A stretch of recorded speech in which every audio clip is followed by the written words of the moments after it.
Ukraine की राजधानी Kyiv पर आकर अब पूरा का पूरा मामला रुकता हुआ, क्योंकि कीव धमाकों से गूंज रहा है। और सवाल यही है कि आखिर कितने दिनों से यूक्रेन कीव को बचा पाएगा, क्योंकि रूस की सेना कीव से महज 30 किलोमीटर की ही दूरी पर है।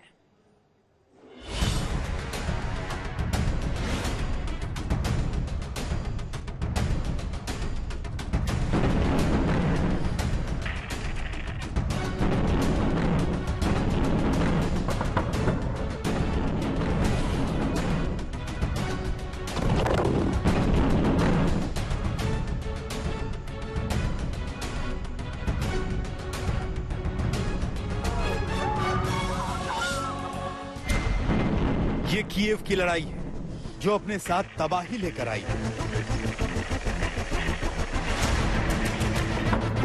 पूरा शहर धमाकों के शोर में तब्दील हो चुका है।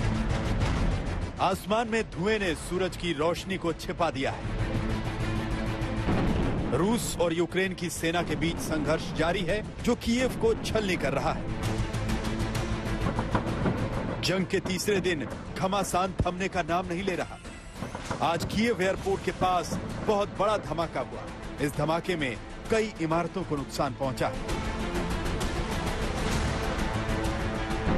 एक मिसाइल सीधे रिहायशी बिल्डिंग पर गिरती है और देखते ही देखते बिल्डिंग खंडहर जैसी नजर आने लगती है। रूसी सैनिक इस वक्त कीव के अंदर घुस चुके हैं। उत्तरी कीव में लड़ाई काफी हुई है। जो मेरे लोकल सोर्सेज हैं, मेरे यूक्रेन आर्मी के कर्नल हैं जिनसे मेरी लगातार बातचीत चल रही है, उन्होंने बताया कि एक मेट्रो स्टेशन नजदीक 3-4 ट्रक रूसी फौज के वो डिस्ट्रॉय कर दिए गए हैं। 15-20 सैनिक मार दिए गए हैं। ये खबर और कहीं से अभी नहीं आई है। दूसरा, यहाँ पे जो एक और इंपॉर्टेंट फैक्टर है वो लोकल मिलिशिया, जो दोनबास में रशियन लोग थे, उनके पास यूक्रेनियन पासपोर्ट्स हैं। वो यूक्रेनियन है लेकिन उनकी सिंपैथी पूरी रूस के साथ है। तो जो ये लोकल मिलिशिया ना ये यूनिफॉर्म पहनता है, ना इनको पहचान सकते हैं, ये वही जुबान बोलते हैं जो लोकल लोग बोलते हैं। और ये लोकल मिलिशिया टोटल इन स्पेशल फोर्सेस को सपोर्ट कर रहे हैं। और ये मिलिशिया इस वक्त यूक्रेन के हर बड़े शहर में इन्फिल्ट्रेट कर चुका है। दहशत का आलम देखिए, कैसे घरों पर बम आकर कब गिर जाए कोई कुछ नहीं कह सकता। हालांकि रूस लगातार कह रहा है कि वो रिहायशी इलाकों को निशाना नहीं बना रहा, लेकिन तस्वीरें कुछ और ही कहानी बयां करती हैं। रूस के भरोसे के बावजूद ना यूक्रेन की आम जनता में दहशत कम हो रही है, ना ही ऐसी तस्वीरों का सिलसिला थम रहा है।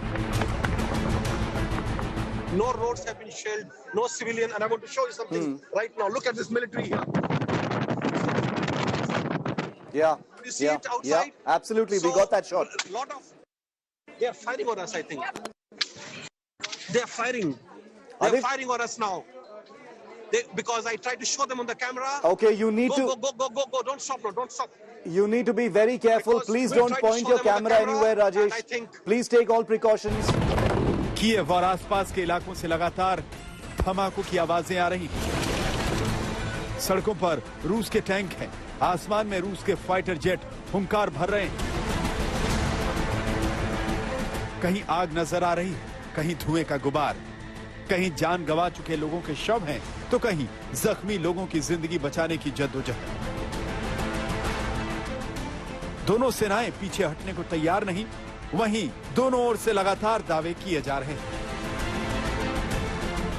रूसी रक्षा मंत्रालय का दावा है कि उसने यूक्रेन के 211 सैन्य ठिकानों को नष्ट कर दिया है। इधर यूक्रेन का दावा है कि रूस के कम से कम 80 टैंक, 516 बख्तरबंद गाड़ियां, 7 हेलीकॉप्टर, 10 एयरक्राफ्ट और 20 क्रूज मिसाइलों को नष्ट किया गया है। यूक्रेन के राष्ट्रपति जेलेंस्की ने कहा कि 3 दिनों के युद्ध में उनके 137 हीरोज ने जान गंवाई, जिसमें 10 सैन्य अधिकारी। यूक्रेन की सेना का दावा है कि उन्होंने 1000 से ज्यादा रूसी सैनिकों को मार गिराया है। वहीं रूस ने दावा किया है कि यूक्रेन के 800 से ज्यादा सैन्य ठिकाने नष्ट कर दिए गए। प्रोपेगेंडा वॉरफेयर, जो कि एक्चुअल लड़ाई से ज्यादा जरूरी है। तो जितने भी ये वीडियोस आ रहे हैं, जितने भी फोटोज आ रहे हैं, श्वेता, मैं निवेदन करूंगा कि आप अपने व्यूअर्स को बताएं ये चीज कि इन पे किसी पे भी 100% विश्वास नहीं किया जा सकता। इधर से यूक्रेनियन प्रोपेगेंडा मशीन और वहां से रूसी प्रोपेगेंडा मशीन इस तरह के वीडियोस, फोटो निकाल रही हैं। रूस का ये मकसद रहता है कि वो दिखाएं कि उनके सोल्जर्स कितने अच्छे हैं, किस तरह से लोगों की हेल्प कर रहे हैं, कैसे वो सिविलियन टारगेट्स को अवॉइड कर रहे हैं।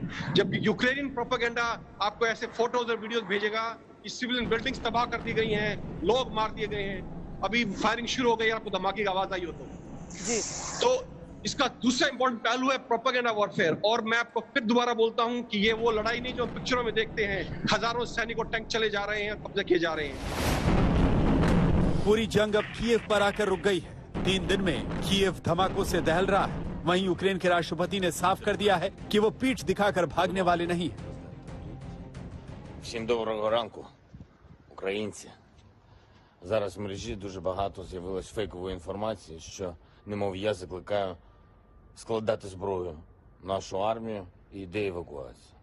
Значить так, я тут, ніяку зброю ми не складемо, будемо захищати нашу державу, тому що наша зброя – це наша правда. Наша правда в тому, що це наша земля, наша країна, наші діти, і ми все це будемо захищати. जंग अब आर पार की है। जंग अब कीव पर कब्जे की है। न यूक्रेन झुकने को तैयार है और न रूस रुकने को।